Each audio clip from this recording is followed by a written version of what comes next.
So hello and welcome to Talking Scotch with me, Pierre Meintjes. For those of you who have been following our mini theme of the whisky producing regions of Scotland, you'll know that we were in the lowlands to start off with, where we sampled the wonderful Auchentoshan. We then moved up into the Highlands, where we drank Richard Patterson's beautiful 12-year-old Jura. Then we went up into Speyside, where I had the good fortune recently to spend the morning with Dennis Malcolm, and we tasted the fantastic Glen 12-year-old. Well, today we're moving over to Campbeltown. Now, as we all know, Campbeltown is not that important these days in terms of whisky production. However, there are a couple of distilleries down there making very good whisky. The obvious choice, I think most people would have thought, would have been to do the Springbank. And I've got a good example here of the 10-year-old Springbank, which is unchill filtered, fantastic product. But I've also got a 16-year-old cask strength special bottling done by a very good friend of mine who managed to buy a barrel, obviously 16 years ago, and has just had it bottled. I can't wait to taste it. However, having said that, what I'm going to be doing today is probably one that is slightly less obvious, and this is Glen Scotia, obviously from Campbeltown. This is the Glen Scotia double cask. Pouring some into the glass. Now remember, typically Campbeltown are whiskies that are big and robust and full. However, having said that, there's no mistaking the briny saltiness, the sea air that influences all the whiskies from that part of the world.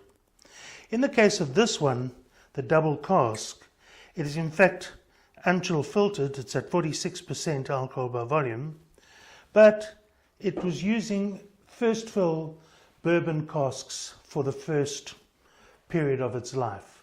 Thereafter, it got taken out and spent at least 12 months maturing in Pedro Jimenez casks.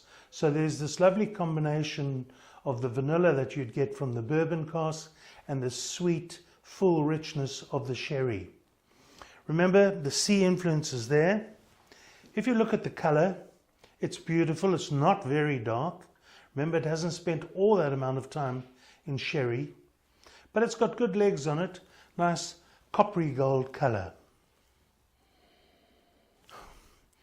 But on the nose, sweet, caramel notes come through, slightly fruity, toffee and fudge are there as well, yes, no question. Nice and full. Now what I'm going to do is I'm going to add a drop of water. I'm going to give it a little swirl again.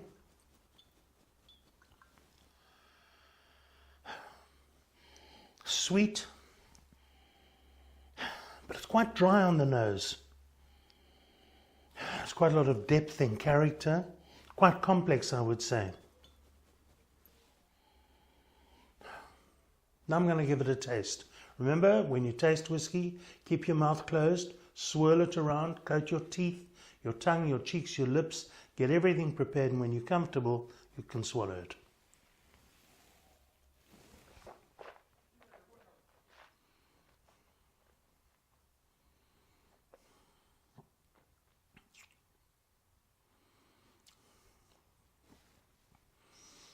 I find that surprisingly full on the mouth, quite deep. The finish is not very long though, not very long and lingering. It's warm, it doesn't sort of come back at you as much as I sort of expected. Perhaps that's because of the time it's spent in bourbon. Let me just try that again.